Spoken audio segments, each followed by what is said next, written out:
Yeah. 501, H-State, stand up. It's your man, Big Bubba. Come on, one time. To all my H-State riders that done paid that price. Real hogging at night. Is you about that life? It's the HawgLife, baby. What you know about that? We down like spinal cord strapped in the Fleetwood Lac. West side of the 216 to be exact. Number one podcast in the H-State fact. It's the HawgLife, baby. It's you about that life, baby. It's the HawgLife, baby. It's you about that life. It is the most dangerous podcast in the H-State, baby. The coldest podcast in the H-State. We so cold, we got air conditioner in June. That's how cold we are, baby boy. It is the HawgLife, baby. We got a special show today, Willie O. Yes, sir. We got a special one today, Bully.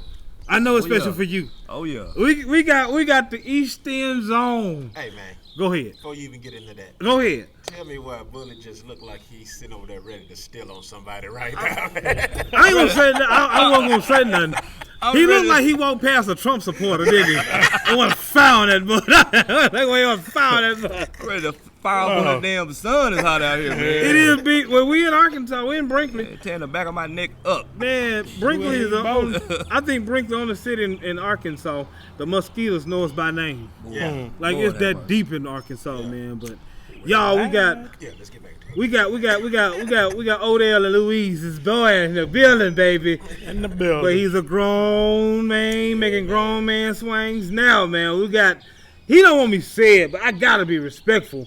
We got the doctor in the house. And I ain't talking about Dr. Dre. He got more beats than Dre anyway, and he got more pep than Dr. Pepper. He is my main man. Y'all don't know him as Loatus, and we don't either. But we know him as Darnell. McNeal, my guy. What's up, fam? What's good, man? Man, glad to have you on here. I don't know Bro, it's an honor. You actually remember the time we sat at the Starbucks? I do. Some years ago. I do. Talking about this right here. We were sitting in the Starbucks somewhere close to McCain Mall in North Little Rock, and just having a conversation about this. So to be here and to see this, man, it's beautiful. Man, we're glad to have you. To be a part of it, man, I'm honored. We're glad to have you here, man. Glad to have you, man. Glad to have the family still crew. Shout out to the baby sis Hog who did an amazing job last night. Her Great event. job. Free entrepreneur plug. Yeah. Great, man. Had an amazing time. What y'all take away from it, man? What you take away from it, man? Biggest thing is what I always say. That showed us last night more than ever. We got to support black business. Right, we do. Already. We really do, We got man. to support each other, man. There's a lot of it. The reason we're struggling is simply because we don't support one another. Right. I enjoyed it, man. I enjoyed every part of it. J. Rob, what you thought, baby? Man, it was wonderful, man. It was wonderful, and was Hermione, her story. Hermione, yeah. Man, incredible story. Yeah, incredible story, man. Yeah, I thought she was gonna slap me with that coconut when she walked up on me. Yeah.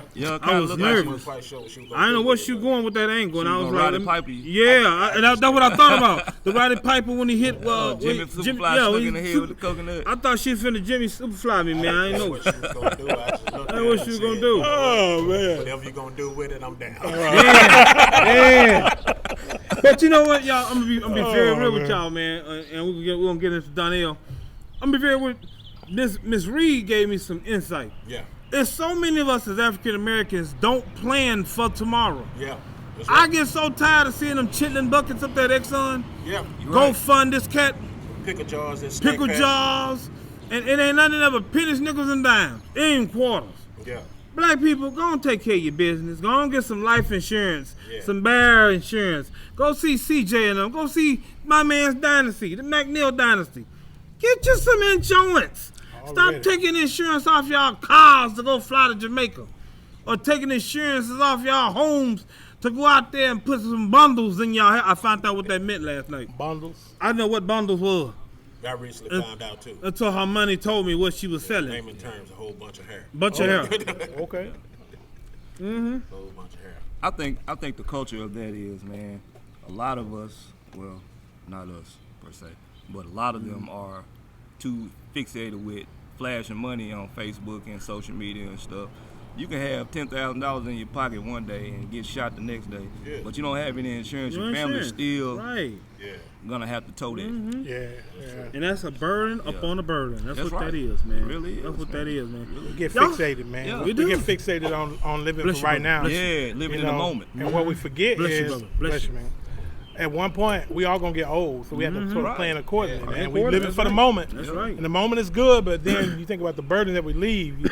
So what you're really talking about is the accumulation of wealth. If you That's look right. about at our communities, we are the government didn't help us At all. with the redlining in terms of being able to build wealth over right. time. Right. That's right. So our communities can't build wealth. We don't build wealth like other communities do, and we have to do our part too. Wow. Yeah.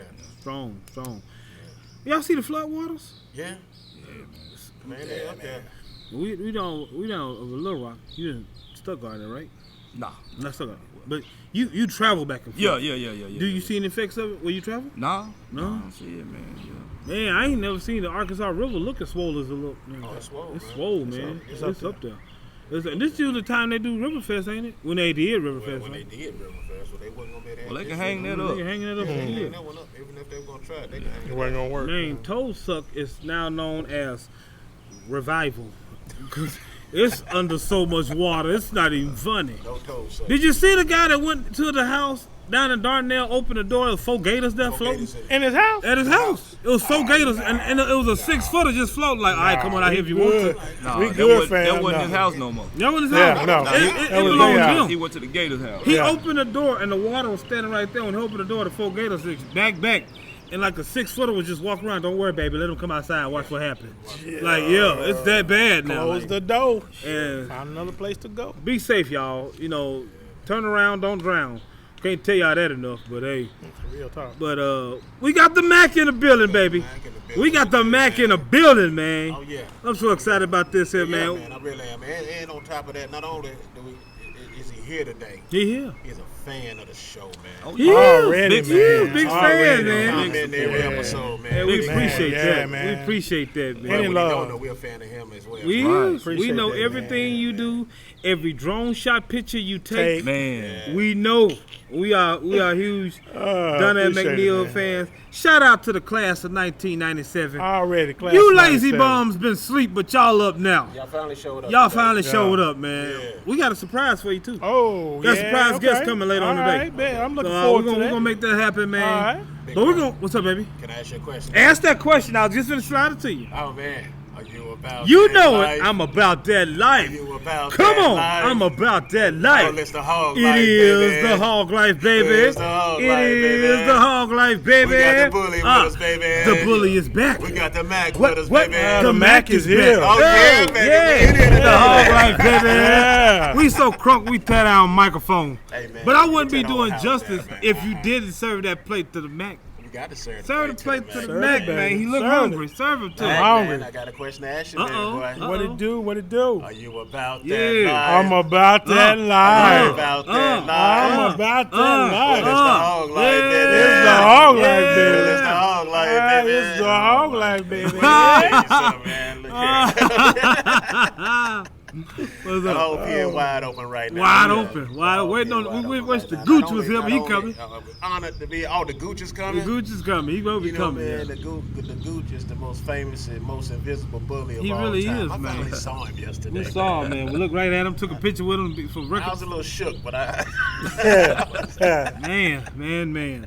Well, man, we got the Mac here, man. Let's start the man. show, Let's man. get this Willie show O. cracking, Already. man. Man, you up first on the symphony. Already, man. You know, man, I've been around this town a long time, man. And I've seen Brinkley at his height. I've seen Brinkley slowly decline. Yeah.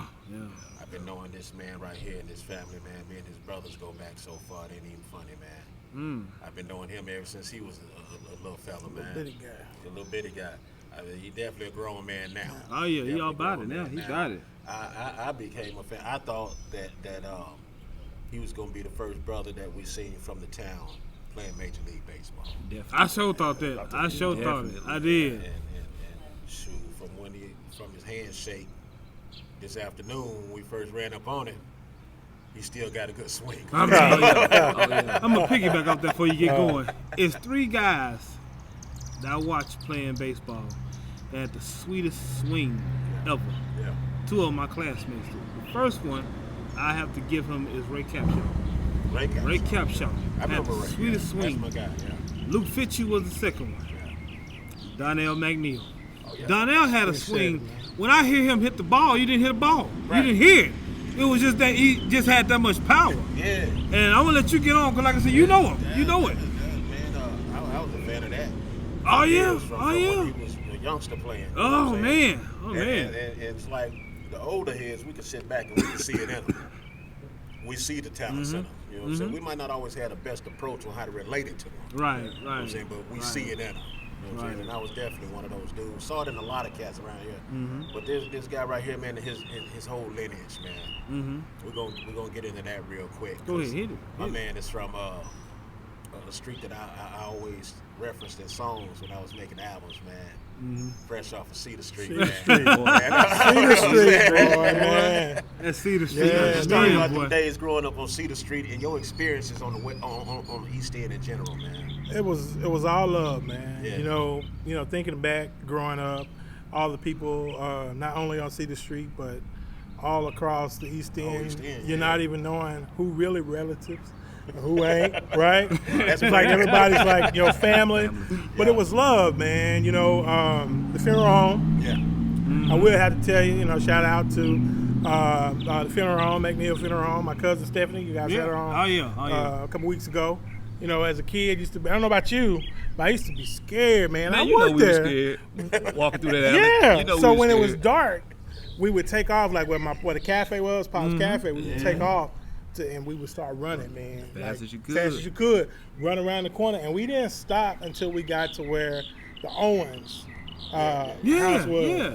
Man, but at nighttime, coming from Chicago Street or coming from somewhere else, having to go through there. But Cedar Street was love, man. Wow. Everything from the church family to just growing up down there in the circle by the Aldridges, where George Jones, another classmate, class of '97. Giovanni Jones, our boy. Yeah, man. Giovanni. So already. So just having that, man. Whether we were over in the big field, I think it was Mr. Myers, behind Mr. Myers' house playing football and doing. I mean, oh, you see Gigi in a man. Yeah, man. So Calvin, other classmates. That is. It was love, man. Growing up on Cedar Street and growing up on the East End, it was nothing but fond memories. And then, of course, Mom and Pops had the garden on the side, and we had to do that work before we can go do anything else. Yeah, So it was love, man. I just heard you say the key thing right there. That's what I was going to hit on next. One thing I know is from an early age, y'all all were hard workers, man. Yeah, That man. had to be something instilled in y'all by your pops, man. Yes. Yeah. Yeah. Give us a little insight on that and the importance of youngsters nowadays. And the importance of hard work to them now, because them dudes.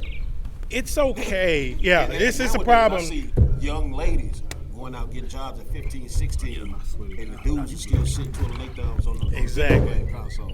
So to me, man, what it kind of boils down to is, respect. The lack of respect kind of has sort of disappeared a little bit. Amen. The other thing is skill, man, and work. You're not gonna like everything that you're doing right now. My daddy was the janitor at the bank on the corner across from 49, right? Right by Dick. Right by Dick. Yeah. Over there. Yeah. So we had to get up at 3 a.m. to go work, and when he was the janitor, to go help him there. And then we go feed our hogs and cows. And then we did all this, came back home, got showers, and was on the bus. Mr. Marshall was leaving at 7:30. And he was leaving And at whether you was 7:30. exactly You could be right at the door. He shutting the door in your face. Man, and gone. Driving off. So we learned to work hard. Wow. I remember times when I was trying to go play baseball or trying to go do something else, and we had work to do in the field. Dad was like, "Yeah, you can't go. Now, if your friends want to stay and help you, and you get this done, then you can go."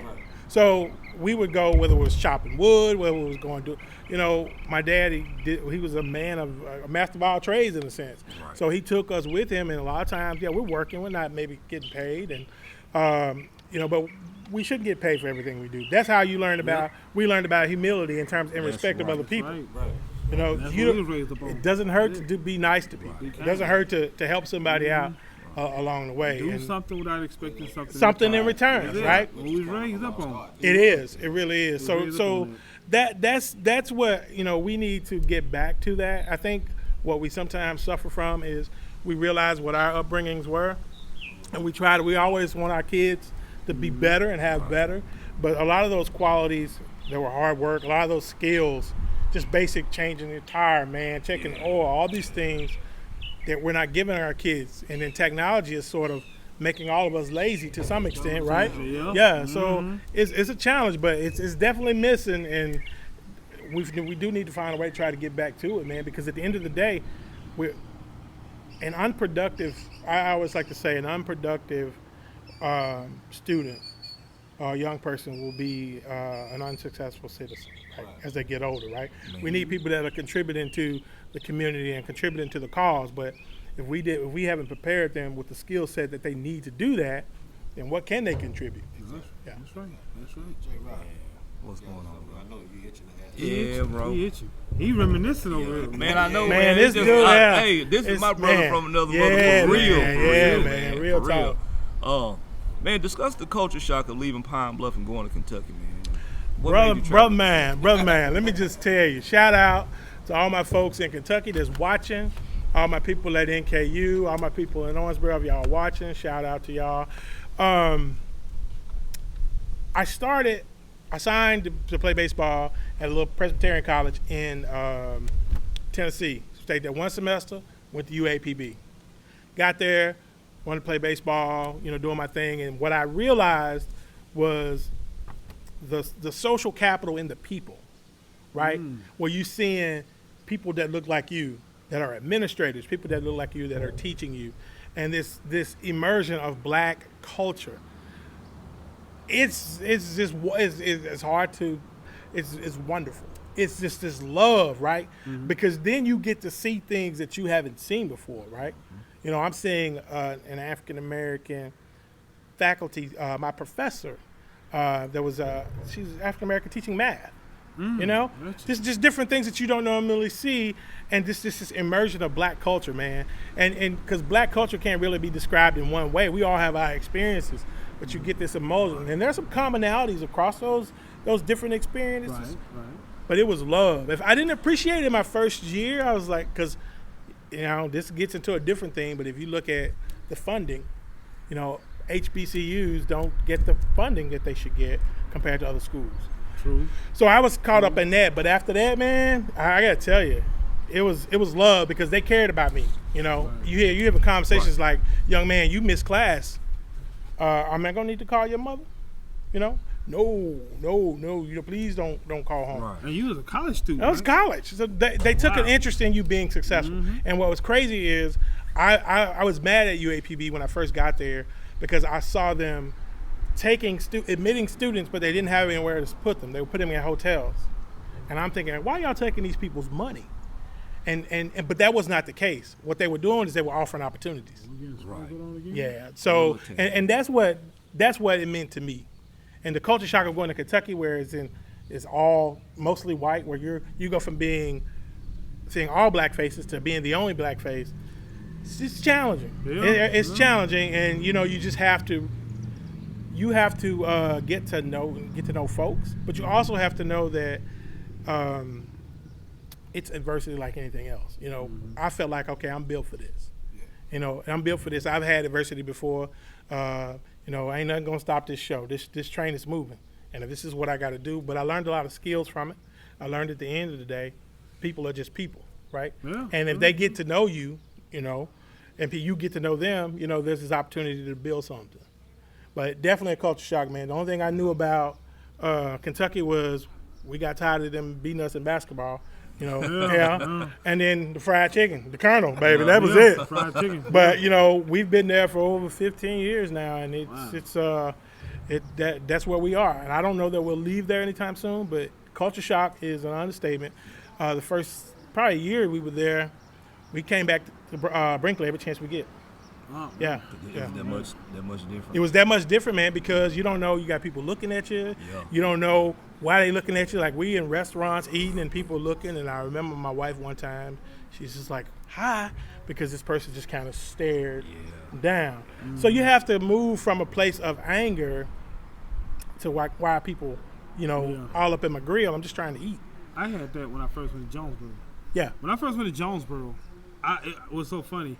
I was working there. I was a cart pusher outside. As I'm going to get a cart to push up, I noticed a woman grab her kid and hurry up and lock the trunk.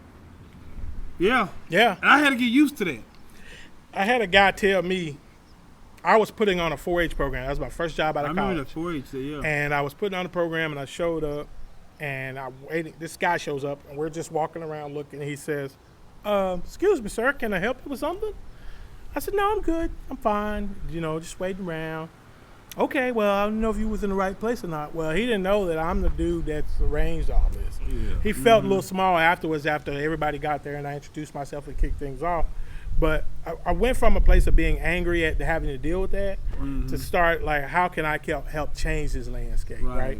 How can I help educate these folks? Because they're not bad people, they just don't know. And you know what? And so it was a culture shock. I had to come to grips with that when I started teaching school there. I didn't start teaching school at a public school.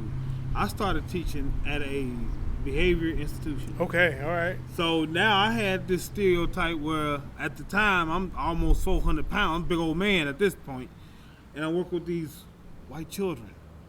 And the white children is gravitating to me. They're loving me. It's like, hey, this dude is one of the best. But it wasn't the parents. It wasn't necessarily the coworkers. It was the administration. Like, what is this black guy doing? My niece, my daughter, my nephew, he's not able to do.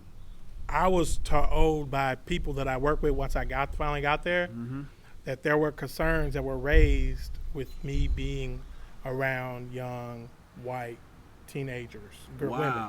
Wow.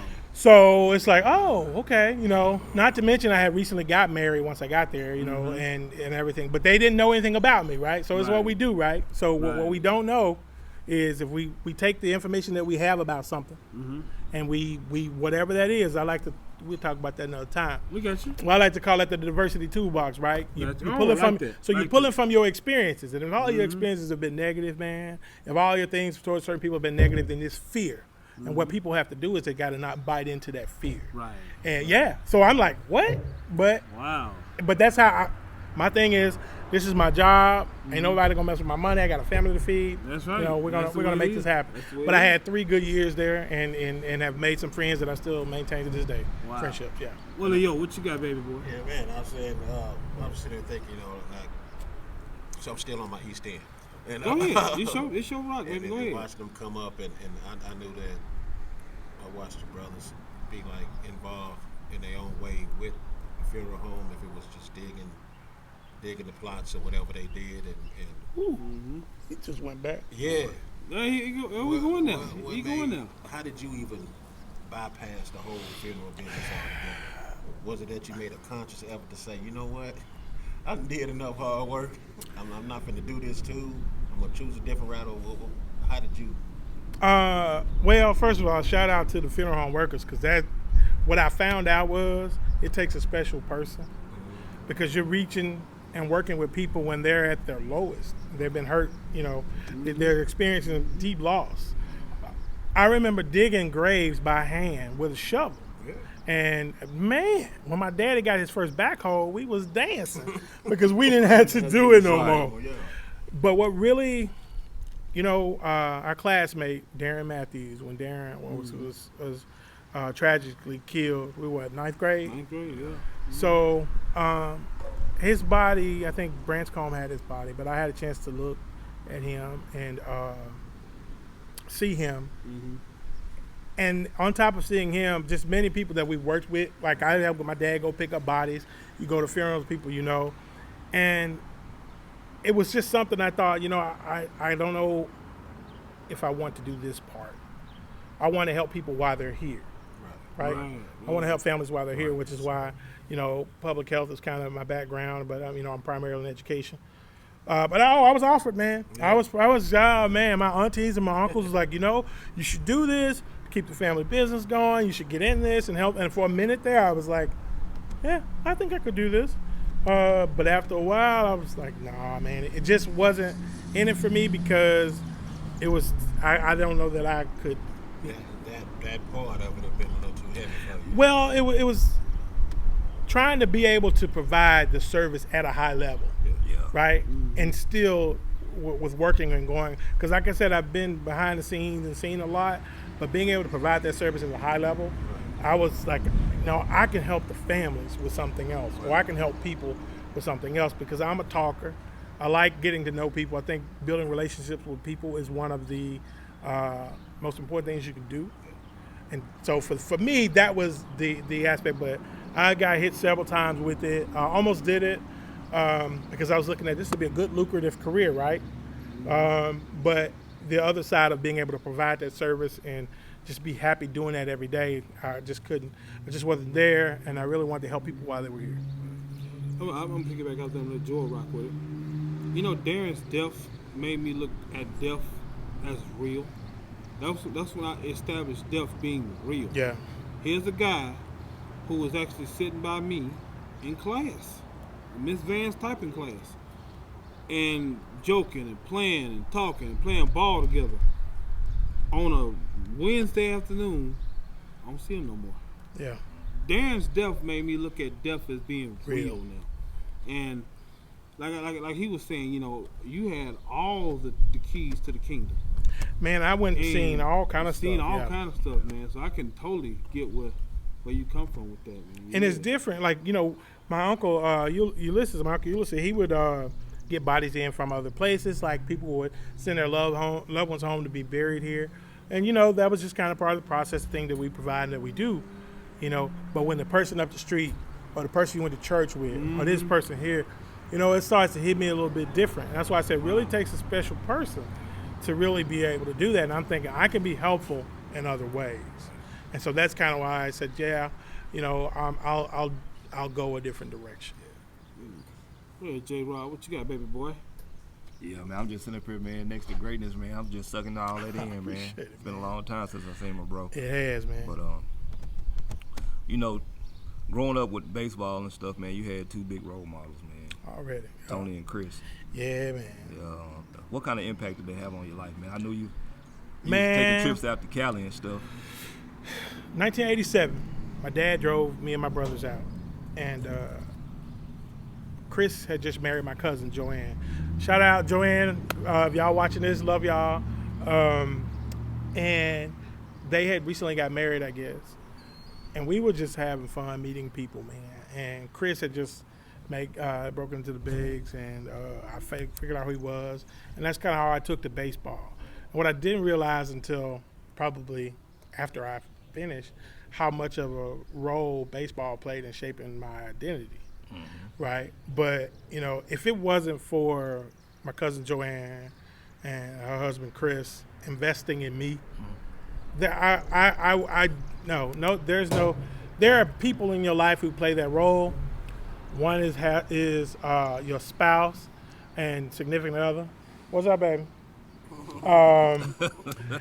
And the people who are put in your life to show you something different. Right. That's what Chris and Joanne did for me. And, you know, I got a chance to meet Tony and to see how these guys live their lives and how they work. They're upstanding gentlemen. But I tell you, having the balance of my cousin Joanne, you know, talking to me about everything from, being respectable to women and black women and understanding different things. Because she was like, look, you know, these are things that I'm sure your parents are teaching you, but you just let me break it down for you, right? And then my cousin Chris, you know, bringing me these opportunities in terms of exposing me to things I'd ever seen. Right. You know, and so I'm out in Cali trying to figure out what's going on. And I remember the first time I went there, I was just like, you know how we're raised to be respectable. Oh, yeah. And I would say, can I have some milk or some cereal, you know? And they was like, you've been here 2 weeks. Quit asking, you know, for stuff. You here, this is home. They have just loved me and invested in me. Yeah. So without them, you know, and without my parents, nah, man, I wouldn't be having the impact or trying to have an impact on people that I'm doing it the way I'm doing it now. Wow. Wouldn't be doing it. Those guys were instrumental in, from a baseball perspective, is because they just they wanted to play baseball. They wanted to go to work. They were good at what they did, and they worked at it. Mm-hmm. It wasn't about this. It wasn't about that. It was about doing things the right way and working hard. And that's what I picked up from them. That's great, man. You have some good stories and good stuff, man. Good analogies and everything. I'm gonna let J-Rob and Willie O finish up this interview, but we got to stop and give a shout out to Will West studios. Yes, sir. He make you look good. When you know you don't. You know, the flip make you look good. What they talking about over there, Oh Will? man. What they talking about, In Will? 4K. They're all saying, hey, Tell everybody hello for us. And we Yeah, thank what's for they up, sign everybody? man. they're saying that they hope it doesn't rain. Yeah, Man, we don't. I hope it doesn't rain. Man, Shit. because we had it in front of the gym, and then Big Rob looked at the weather and like, well, I guess we're good. And then, so it's my fault. Man. We got faith out here.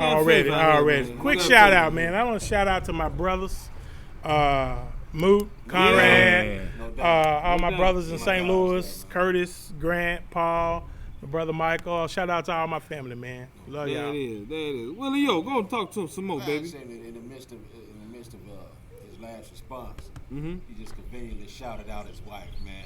Now, as soon as he did, I was like, boy, that's one of my moves right there. Yeah. But I was wondering, how long have you and your wife been together, man? Now I'm going to get in trouble. So, because those are specific dates that I should be able to spit off the top of my head. But Kim and I have been knowing each other for a very long time. New Hope, MB Baptist Church, Swamp Poodle Road days. Yeah, we were not dating in high school. We were in classes together. She will tell people she thought I was annoying and I talked a lot. My response when she say that is, but you married me. So,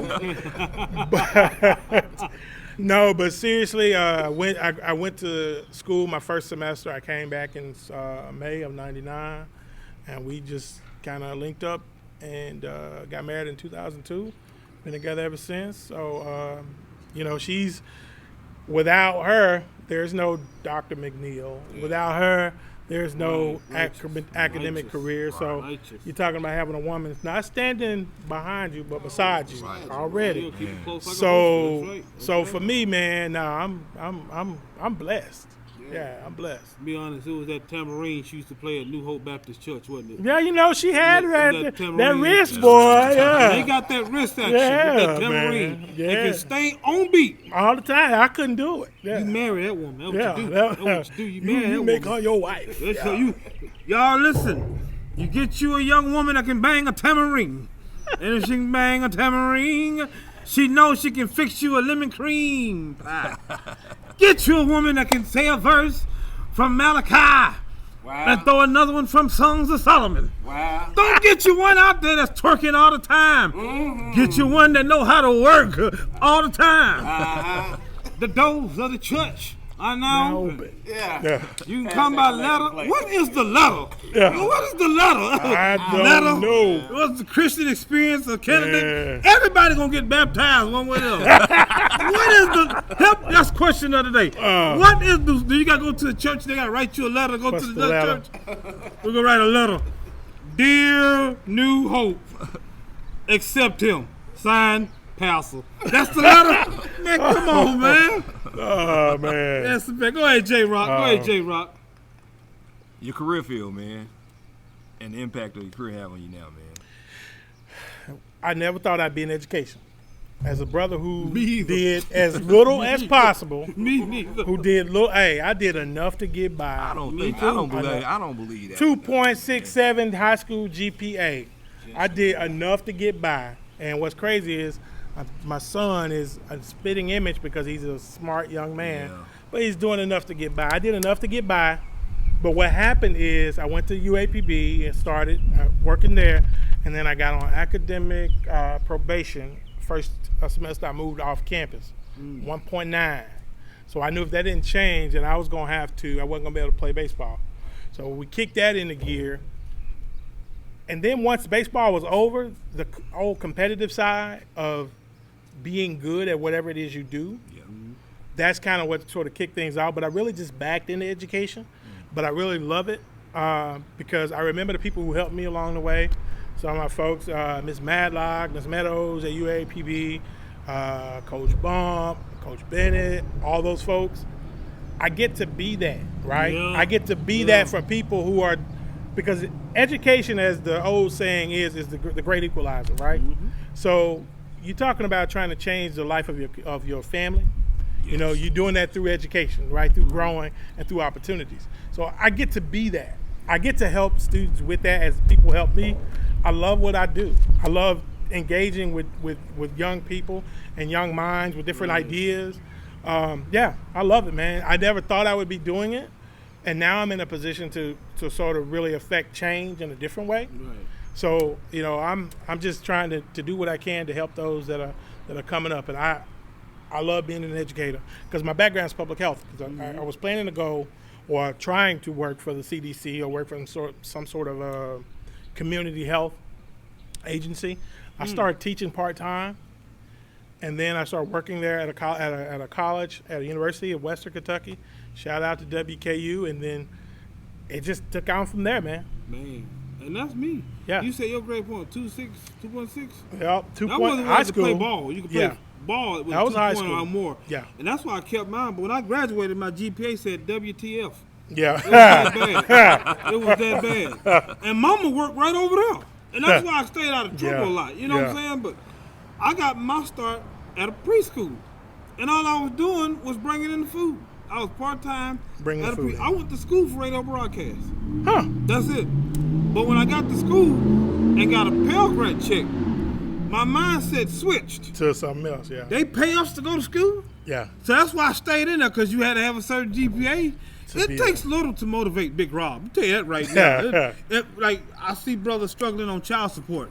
I ain't going to get nobody else pregnant. That's motivation. That's it. Motivation. Right. Don't need You them see how problems. brothers have it hard when they go to jail and come out. Don't go stealing. I ain't going to do that. Yeah. It don't No. take much to motivate me. I like my freedom. I like my freedom. I like being able to go and vote. You know, to jump on something you just said, you know, the thing about the field, you know, Joel, you was talking about the field, is when you die, and they do a whole pomp circumstance of everything, you're gonna look back and see what was your impact, right? That's right. Right? That's right. Yeah, so you can roll out how many limos you want, you can put me in whatever you want, but if I was an asshole, then it doesn't really Don't matter, really right? matter. So how did you live your life while you were here? How did you impact people while you were here? That's right. So That's for right. me, that was the big thing of being able to do that, but also being good at what I do.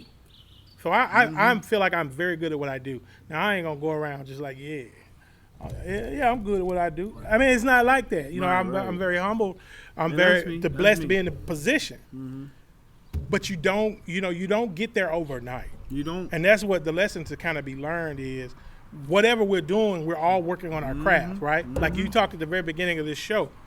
This was a thought. This was a thought to put together a podcast and look at the work that has gone into it, right? We're still working. Yeah, so We're still exactly. working. So Yeah, we're still working. it takes that work that's going into and grind. Some days my job is crazy and people are like, "Are you okay?" I'm like, "I'm fine." Ain't nobody dying here. That's Right? That's Ain't nobody getting seriously hurt. We can work out the rest. So I like the fact that I'm able to make an impact. I do like going through the experience because what we don't do today, what you were talking about earlier with the younger crowd, you don't get to go through the experience. There's something to be said when you go through these experiences, through these challenges, through these trials and tribulations, because you're going to be better when you come out on the other side and taking that and moving forward. That's right. You write your obituary every day you live. Yeah, what you You said. write He's something. right about You write that. something in your obituary. You're right about that. Willio, you look so good over there, brother. Hey, likewise, brother. You look so good over there. I'm sitting amongst kings right now. That's what I'm doing. I'm sitting amongst kings right now. I'm gonna let you close it out because you know how to do it better than anybody I know. And when you close, I'm gonna let George say something that's ever on his mind. Yeah. Because he really do look like he done walked past a Trump supporter.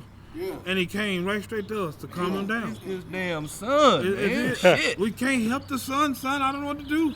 I don't know what to do. Son doing this job, he's supposed to provide heat. Yeah. Doing a pretty good job of that. Yeah. I need to stay prayed up because I don't want no parts of hell. If this I told the pastor that one day. I said, I'm gonna study on my own because I don't trust you get me to heaven. I'm gonna study on my own because if hell is anything like this, I can't get there. I don't like my oatmeal too hot. Nah.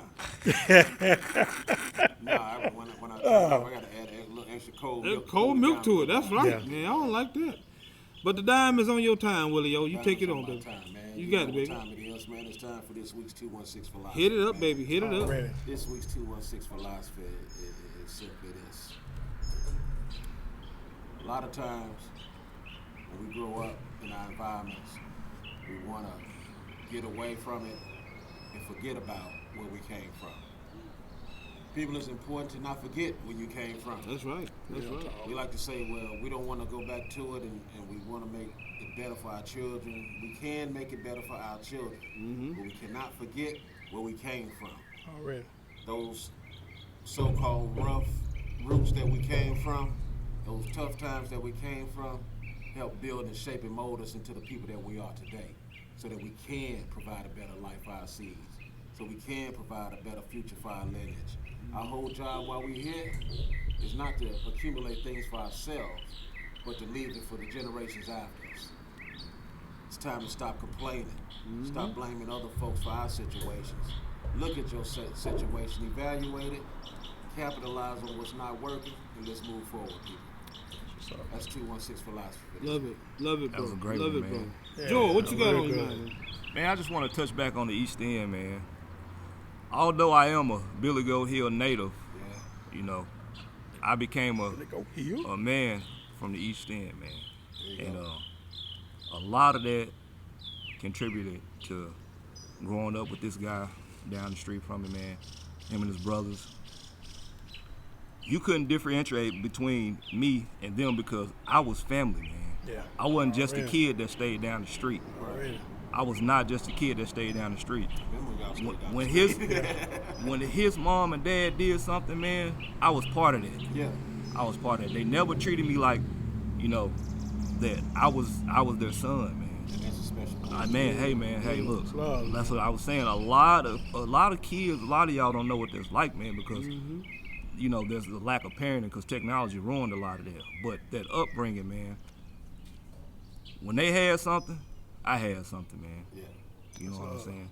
And I really appreciate that, man. You know, I remember going out to the hog pen with Mr. Odell and them, man, and just, you know, just those life lessons, man. You know, shit like that, man, it's lost. Yeah.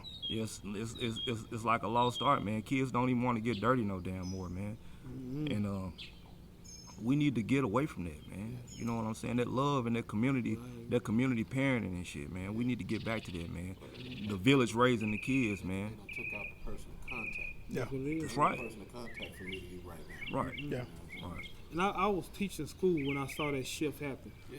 I was teaching school when I saw the value of the village. Yeah. And like I hear what you guys saying is coming straight from the heart. You know, we was on the West End, but where your wife come from also. Oh, She yeah, spent already. some time on the West Yes, End. she Chain did. Street. Yes, Chain she the Street, did. Elm Street, Act like we baby. know. Yeah. I was the first nightmare on Elm Street. Let's get that out there. The first one. The first nightmare on Oh, Elm Street, man. baby. Yeah. We had the same thing. We can go, God rest her beautiful soul, Mama Al spot. If Mama Al was frying chicken, we had a piece. Yeah. Whereas my mom brought some food from the home, hey, take this to Al now. That's how it was. That's what's Take up, this, man. and That's how it was. That's what's missing in our children's lives now. That was that community that we talked about, man. The other thing I think too is the skill, because people are so young now being parents, or they don't have this Right. history or this lineage that was passed down. Right. So, you know, they can't teach what they don't have. But we have to find a way to get back to it. But I agree 100%. Yeah, man. That's yeah. what's going to help our That's what's community. going to happen. That's what's Yeah. gonna that's gonna save us, man. Yeah. But you know, we got to get back to it. I We don't do. know. I don't know how we're gonna get back to it. We got to figure that shit out though. I saw a little bit of it at Brinkley Day.